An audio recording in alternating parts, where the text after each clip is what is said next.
I'm not going to lie to you, kid. Vergil Ortiz Jr., he ain't beating Terence Crawford. These are the thoughts of ego, boxing ego. We got to talk about it. So Vergil Ortiz just beat Sergey Bohachuk. Didn't think he actually won the fight. You see the aftermath, the pictures on the screen of Vergil Ortiz's face after the Bohachuk fight. And it was a tough fight, fight of the year contender, and it was a very good fight. But the only thing is boxing gives you great fights, and then it's surrounded by controversy almost immediately after the fight, which is no bueno. I think Vergil Ortiz, he showed some very good heart in the fight because there was moments where he needed to do something and do something big. But I think a lot of people, the sad truth is they don't really know how to score boxing. They don't know how to score boxing. And I got to be real. The good thing is we've seen two back-to-back 154-pound fighters, right? And I know a lot of people have recency bias. So back-to-back weeks, you had Crawford, who was moving up to 54 to fight Israel Madrimov. And then you had this fight. The fights were polar opposites. You know, you have on the spectrum ice cold and you have something flaming hot. Like these are two different ends of the spectrum. That's pretty much what I seen. Crawford Madrimov was more of a thinking man's fight with some action, but both guys were tentative. No one wanted to make a mistake. This fight with Vergil Ortiz and Bohachuk was more just in your face. It was a better watch. It was easier to digest because it was, again, it wasn't as much the sweet science. Now, there were some moments where Vergil Ortiz was making some adaptations and he started to box a bit more. He almost had his hands down. He was trying to get loose and stuff. But ultimately, I think he had even more success when he was aggressive and then he would box a little bit, things like that. When he was coming trying to just overwhelm and blaze Bohachuk, I think the work got predictable and a bit sloppy. But it leads me to this video, which is after seeing back-to-back fights at 154 pounds, Crawford Madrimov, Crawford winning, and then Vergil Ortiz winning. And this is no recency bias because I'm actually against that. I think far too many people show a recency bias where 1 minute you're on top, like Devin Haney will say. Devin Haney, when he looked great and amazing versus Regis Prograis, people were on this jock. They were like, oh, Devin Haney, he'll beat Tank and all this stuff. Then the 4 or 5 months later, he fights Ryan Garcia, completely different fight, gets knocked down a gang of times, and then people have completely written Devin Haney off as if he has not done anything. And I don't think that's right. I don't think you could just go from one extreme to the next. But again, this is what happens when you got casual fans. One loss, they say, oh, retire and all that stuff like that. So I'm not judging Vergil Ortiz solely on the Bohachuk. Me, ego, I'm judging the whole circumstance. I've watched many Vergil Ortiz fights and I've watched many Crawford fights. I've even covered many Crawford fights. I don't see this man, Vergil Ortiz, really beating Crawford. And I'll explain this shortly. So right now I got it queued up. This is Turkey Aliskey. It was in the dressing room of Vergil Ortiz after his win versus Bohachuk. Roll the clip. Next we want Crawford.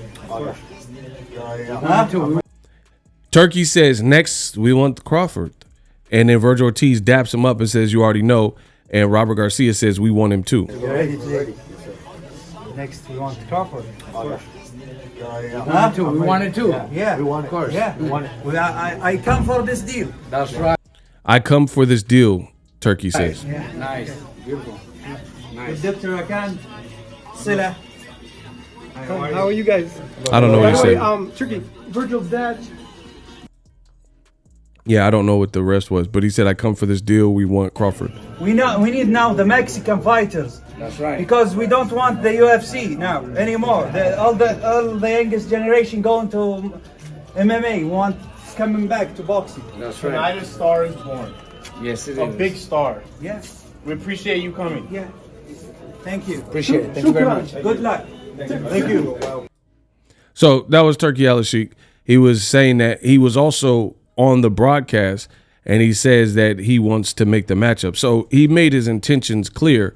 That was before the fight, but now after seeing the fight and seeing Vergil Ortiz get dropped not once but twice, I just don't see him beating Crawford, people. Like, I had somebody, because I posted this on my X, and somebody responded to the tweet, and they said, oh, but Crawford's not as durable as Bohachuk. Crawford's never been knocked down, for one, and Bohachuk has been knocked out. So I just want to clear that up. Now, if I had to take an educated, I got to put out all the facts, because a lot of people don't want to put out the facts. That's a fact. Crawford's never been dropped, and he's definitely never lost or been stopped as a pro. And Bohachuk got stopped by Brandon Adams, who really is not the biggest puncher. So there's that. But beyond that, if I had to take an educated guess, I think Bohachuk's style and his size at 54, I would say he's probably more durable than Terence Crawford, meaning like better chin, better equipped, because he was taking some big shots, especially when some of that stuff that Vergil Ortiz was like loading up was landing. He was taking some big shots and he never went down. So I definitely think and respect Bohachuk and think he's durable and tough. But here's the thing. It's boxing, people. This is the art of hit and don't get hit, like Customato said. That's it. The sweet science. The art of hit and don't get hit, where you can hit him and they can't hit you. And we know that that's what Crawford is about. So people overstate these things like heart and chin. Since I've started in boxing, that's never been my go-to lane. Heart is cool. Like, if you can have a fighter who's a quitter versus heart, of course you're going to choose the fighter with heart. But beyond heart, you got to be capable. Crawford's ring IQ is better than Vergil Ortiz and Bohachuk, in my opinion. His experience is definitely better than Vergil Ortiz and Bohachuk at the pro level. He's been to the Mount Everest beating Errol Spence. So the people who keep talking about, oh, but Crawford couldn't take those same shots, he wouldn't necessarily need to, because he's not going to get clipped, or he's not looking to get hit with monster shots. And again, I think Vergil Ortiz was getting desperate and he was getting kind of predictable. So it's just a different fight. You know how it goes. Styles make fights. And that fight showed me, in my honest opinion, that Vergil Ortiz is not ready for someone the caliber of a Terence Crawford. You guys can say whatever you want. For me, I know, and here's the thing. People always say, oh, you never know, ego is boxing and all that. Then tell you what, make the fight next. I don't really want to see it, but I'll watch it because this is my job. And then you bet me money and we'll put up some racks and you put it on Vergil Ortiz then, since you so confident. But the reality is, I know you guys in the comment section like to bark, and you're cowards. You would never do that. You would never put your money where your mouth is and pick Vergil Ortiz over Terence Crawford. That's what I truly believe. People like to talk about it and play devil's advocate. I'm not here for none of that. Put some money up if you really believe this to be the case. In fact, if Shakur Stevenson fights William Zepeda and Terence Crawford fights Vergil Ortiz on the same card as forecasted by Turkey Aliskey, right? I strongly believe the American fighters in Terence Crawford and Shakur Stevenson would likely 2-0 Golden Boy fighters, Zepeda and also Terence Crawford beating Vergil Ortiz. Look at the man's face on the screen. And again, it's not just about the face test, but you fought a guy who has been beaten, who didn't have the same level of like wherewithal. He don't know his way around the ring, and he looked mad slow. Like, I understand timing beats speed. I get it. But what I'm saying is Bohachuk looked slow, and he was having an effect, and he even they hurt each other, but he definitely hurt Vergil Ortiz. Crawford is not slow. He's a great finisher, and he's crispy. He's an assassin. He's agile. So I don't care what none of y'all are talking about, all the race fans and stuff. You're hating and all that. That's what's up. Put your money, make the fight next. But here's the thing. We'll see after the performance if Golden Boy even wants to make the fight. Because after the fight, so before the fight, I let you listen to what Robert Garcia was saying. He was like, oh, of course, we want the Crawford fight, make the fight. But then after the fight, Robert Garcia was saying that we'll honor and give a rematch to Sergey Bohachuk. So that goes to show me from the honor system and code that Team Ortiz doesn't probably feel that the fight was a blowout like some of the fans are saying and things like that. Because think about it. If you dusted somebody off and convincingly beat them, why would you even offering a rematch? Like, you never heard Crawford offer David Avanesian a rematch, because what's the point? Because he bodied David Avanesian. You didn't hear Jerron Boots Ennis say he'll give Villa a rematch, or he'll give a rematch to Thomas Delorme. What's the point? We don't need to see a rematch. So I think Vergil Ortiz Bohachuk was a good fight, great fight, tough fight. I do think that with the 2 knockdowns, Bohachuk really won the fight. Not just because of the 2 knockdowns, but it puts you at a major deficit having 2 knockdowns. And again, the fact that they're trying to give Bohachuk a rematch tells me all that I need to know. And it also shows me from what I've seen in the status of Vergil Ortiz's face and how he looked and how desperate he got at times, Crawford will lace your boots. But again, what do I know? I'm just a silly YouTuber. Tell Turkey to put up top dollar and make this fight if that's what you want to make.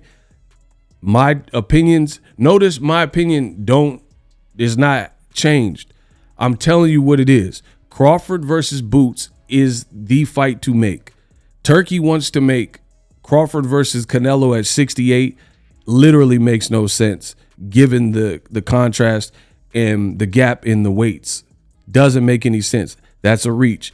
Now he's saying he wants to make Crawford Vergil Ortiz, and I'm telling you, in my honest opinion, hold me to this. It reminds me of when another black American fighter, Errol Spence, was fighting another Mexican American fighter in Mikey Garcia, right?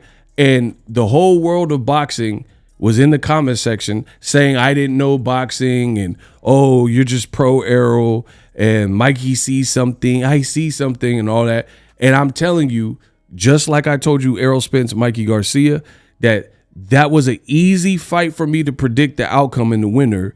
I'm telling you, that's the same vibes that I get here. Now, I'm not saying Vergil Ortiz fights like Mikey Garcia, but what I am saying is I've seen enough. I've seen enough of Vergil Ortiz, and I've seen enough of Crawford. I do not think the man on the screen beats Terence Crawford. Period. You know, people are holding, like, it's the same story. You see a guy with some power. You see a guy that, gets knockouts. And then people always want to play devil's advocate and wait for the what if moment. What if Vergil can connect? But it's easier said than done versus a guy like Crawford, right? It's easy to say what happens if he lands the punch, but what happens if he goes all the rounds and he's having trouble landing on Crawford, and Crawford is also doing what he always does, which is counter effectively and use his ring IQ. In fact, I'll take it a step further because you don't know muff in boxing, and I'll say this. Israel Madrimov is a tougher fight for Crawford because styles make fights. The things that Madrimov does well and how he fights, I truly believe people are like holding Crawford like, oh, you know, he didn't look sensational and he looked more human. That's because styles make fights. Madrimov is a high-level fighter, and he's also a bit of a thinker with some good upper body movement, and he was moving his hands. He was creating a moving target. We didn't see all that from Vergil Ortiz. He was rather flat-footed. He was loading up. He was throwing these like fastball, off-balance shots. Completely different stuff. Completely different stuff. And we know this. It's just like the world of boxing believed that Floyd Mayweather's toughest test was Pacquiao, and then they believe Canelo was a super tough test. But Maidana did better than both Pacquiao. I believe Porty is going to fight me. Right? Maidana did way better versus Floyd Mayweather than Canelo did. Canelo got dog walked. And then people blamed it on his age. Oh, he's so young. He's young. He's young. And Pacquiao didn't do nothing with Mayweather either. Styles make fights. I'm telling you, Madrimov can fight. And the way he fights can give guys problems. Put Madrimov in there. See, Turkey need to reach out to BOXINGEGO. I'll make the matches. Put Madrimov in there with Vergil Ortiz. Put Madrimov in there with Sergey Bohachuk. You're going to see different fights. You're going to see different fights. Vergil Ortiz likes to come forward. Bohachuk likes to come forward. Made for explosive fight. But you put a thinker in there and like the sweet science, it's going to be a different fight. I'm trying to tell y'all. Because Bohachuk, he's durable and he's relying on certain things and taking chances and aggression. And, you know, that's just what it is. Crawford is moved up multiple weight classes, and y'all just going to be holding out hope every round that Vergil Ortiz can clip him. And I'm telling you, how many other fighters has Crawford fought that had a similar game plan? Oh, Crawford is not going to be able to take my shot, but you got to land that money shot on Crawford. And the other thing is there's punching power and there's being strong. Crawford is insanely strong. Like, you can't just ragdoll him and throw him around the ring. Nobody's done that. Nobody's done that. And the stuff he was sending at Madrimov, he was sending some sharps at Madrimov. So I don't see Vergil Ortiz throwing wild and stuff, fighting against them sharp punches from Crawford. He's cat-like, he's agile, he's fast, he's rhythmic, you know. It's just a different fight. Vergil Ortiz was getting dropped twice by like short shots, getting too aggressive and, you know, being off balance and stuff like that. Good luck beating Crawford. I said what I said. Y'all can cry about it in the comment section. I'm out though.